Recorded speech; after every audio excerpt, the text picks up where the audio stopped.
Jinaki, Oulampan et Jinaki. Voilà, donc, et une partie peut-être, il y aura des activités qui se feront à Ziguinchor. Donc, dans ce projet, il est prévu vraiment de faire, comme je vous ai dit, il y a deux volets. Il y a un volet politique et il y a un volet économique. Pour le volet économique, il y a la mise en place de 2 unités de transformation pour la mangue séchée. Il y aura une à Niamon et une à Jinaki. Mais avec cela aussi, il y a des renforcements de capacités qui auront lieu notamment sur la commercialisation et le marketing, sur la dynamique de groupe entre autres.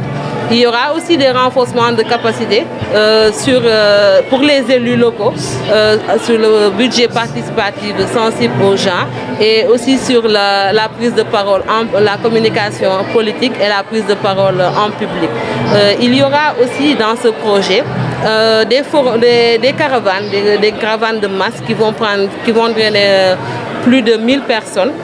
C'est pour vraiment sensibiliser les décideurs pour qu'on puisse aider les femmes vraiment à ce qu'elles puissent participer dans les instances de prise de décision, qu'elles puissent prendre la parole pour défendre vraiment les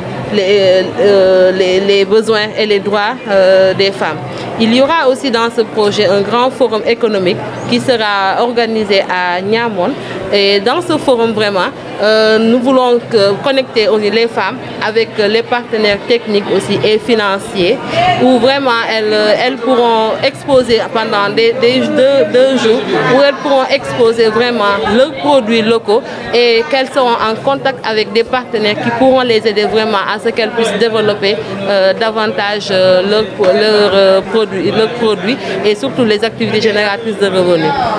Également, comme activité phare dans le projet, il y a, pour vraiment montrer un peu ce que Oussofagal fait au niveau des femmes, il y a aussi une participation à des conférences hors du pays, notamment à Kigali, où vraiment les femmes pourront prendre la parole et à l'instar des autres femmes qui viennent d'autres pays, elles pourront échanger leur expérience et savoir comment ces femmes-là aussi ont pu accéder aujourd'hui à des instances de prise de décision.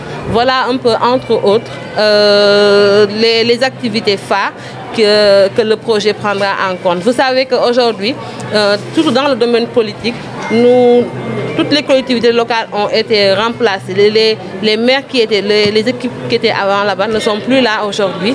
Et celles qui sont là, vraiment, ont montré le besoin d'être renforcées, ont montré le besoin de pouvoir aider les communautés. Mais aussi, ils ont une difficulté. Il y a beaucoup d'entre eux qui n'ont pas eu de formation. Bon, à travers ce projet, nous voulons vraiment faire un pas et accompagner ces collectivités locales par des renforcements de capacités, vraiment pour qu'ils puissent vraiment prendre en charge les besoins de leur population. Ça complète cela, mais aussi ça va permettre l'autonomisation, que ce soit économique et politique des femmes. Parce qu'aujourd'hui, vous savez, quand on parle d'autonomisation, quand on parle de politique, si la femme elle-même n'a pas les moyens nécessaires pour prendre en charge certaines documentations, parce que vous savez que pour être un leader ou bien pour vraiment postuler à certains postes comme maire, parfois pendant les élections, on vous demande une certaine caution. Mais aujourd'hui, si les femmes sont bien capacitées et qu'aujourd'hui elles ont les moyens financiers, si demain, au même titre que les hommes, parce que le projet vraiment, il vise à réduire les inégalités de genre entre les hommes et les femmes. Donc si aujourd'hui ces femmes-là sont capacitées et qu'elles ont aussi des revenus propres à elles-mêmes, là, elles pourront faire face, au même titre que les hommes, à toutes les opportunités qui se présentent devant elles.